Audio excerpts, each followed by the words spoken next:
અને હું અહીંયા રહું છું તો મારા સંતાનો માટે રહું છું, આ પરિવાર માટે રહું છું.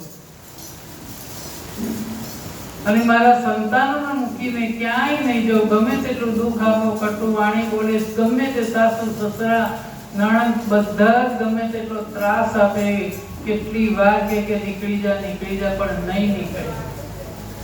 કટુ વાણી કદી સુણતી મધુરા પુષ્પે ગણતી. કટુ વાણી કદી સુણતી મધુરા પુષ્પે ગણતી. સદા નિરે માન રે નારી કરુએ સંત જીવન તે. સદા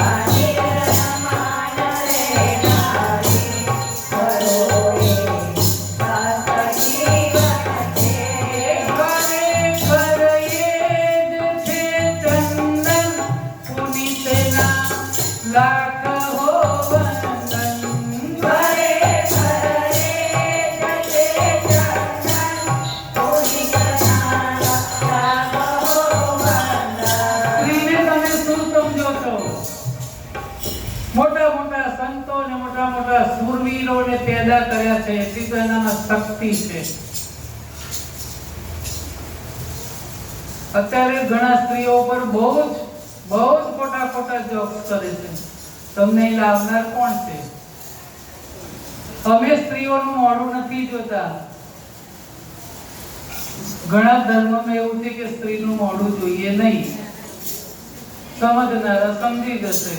પણ તમે આવ્યા ક્યાંથી?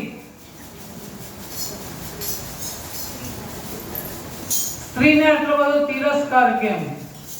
સ્ત્રીના લીધે તો આખું ચાલે છે. તમે તો સવાર ઉઠીને જાઓ, આ આખું ઘર સંસાર વટ વ્યવહાર, આવું જવું, વહેલું મોડું, કોઈ દુખી થવું, કોઈ બીમાર હોય, ખાવું પીવું ભૂલીને પણ બધું એ સ્ત્રી સંભાળે. તમે તો મકાન બનાવો છો, પત્ની ઘર બનાવે છે. એક પુનિત મહારાજ કહે છે, ખરેખર એ જ છે ચંદન પુનિતના લાખ હો બંધન. ખરેખર એ જ છે ચંદન પુનિતના લાખ હો બંધન. સુગંધી રોજ દેનારી, સુગંધી રોજ દેનારી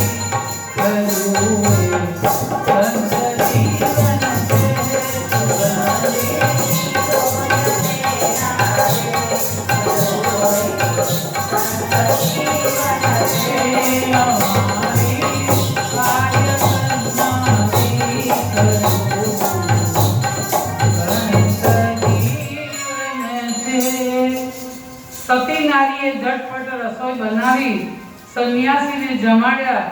બપોરની જેમ બધી જ રસોઈ ઝાપટી ગયા. બંને માટે સહેજ પણ નથી રાખ્યું. અને હવે ઘાસ પાથરીને બિછાવ્યું અને એની પર ગોદડી પાથરી આપી. દામોદરે સ્વામીજીને સુવાની તૈયાર કરી.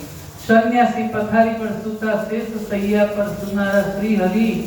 આજે આ પથારી સુખ રૂપ લાગી અને આનંદ થયો.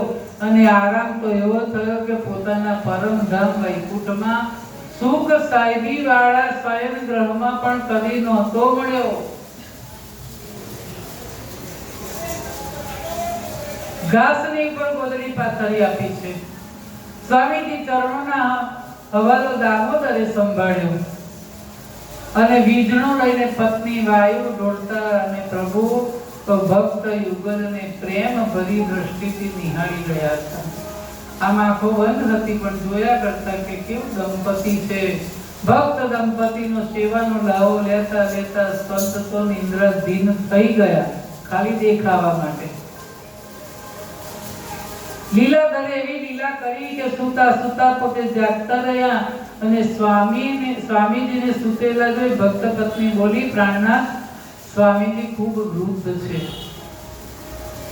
થાક ઉતર્યો લાગતો નથી હજુ, અને આવતીકાલે આગ્રહ કરી રોકી લઈએ. તમે સવારે વહેલા ઉઠીને દીક્ષા લઈ આવજો. આવતીકાલે આપણા ભેગું આ સંતનું કદાચ ભાગ્ય હોય અને કદાચ દીક્ષા મળી જાય તો સવારે ભૂખ્યા મોકલવા એના કરતા જમાડીને મોકલીશું. અને કદાચ એમના જેટલું મળી જાય તો બસ છે. આપણે તો ભૂખ્યા રહેવા ટેવાઈ ગયેલા છીએ. ભૂખે ભોજન સારું થાય છે, કામ જલ્દી થાય, પેટ હલકું રહે એટલે દોડીને કામ થાય. બસ પ્રભુ ઊંઘ્યા નહોતા. પતિ પત્નીનો મધુરો આ વાર્તાલાપ રસપૂર્વક સાંભળી રહ્યા હતા. પ્રભુના રોમે રોમે આનંદના દીવડા પ્રગટી ઉઠ્યા. દિવેસરે બોલી ઉઠ્યા કે ધન્ય દંપતિ, ધન્ય ભક્તો, ધન્ય કે તમારા જેવા ભક્તોનો ભક્તિથી જ આ સંસારનો હું ઉજળો છું. આપણા જેવા બધા આવી રીતે ભજનો કરે છે, બધા ગલીએ ગલીએ ઘેર સોસાયટી મંડળો ચાલે. બિચારો ગતિ બહેનો કેળમાં કનૈયન ગરીબ ખરા બપોરે રિક્ષા માંથી રિક્ષા હકડે ઠઠ ભરી હોય, 6-6, 7-8 જણા એકબીજા ઉપરા ઉપરી બેહીને પણ જતા રહે. તો આપણા જેવા ભક્તો જો ના હોય તો એને કોણ પૂછે, કોણ એને ઓળખે?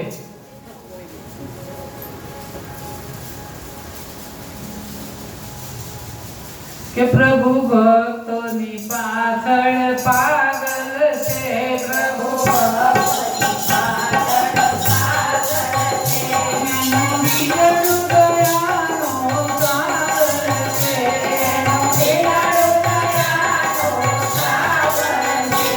પ્રભુ ભક્તોની પાછળ પાગલ છે, પ્રભુ ભક્તોની પાછળ પાગલ છે.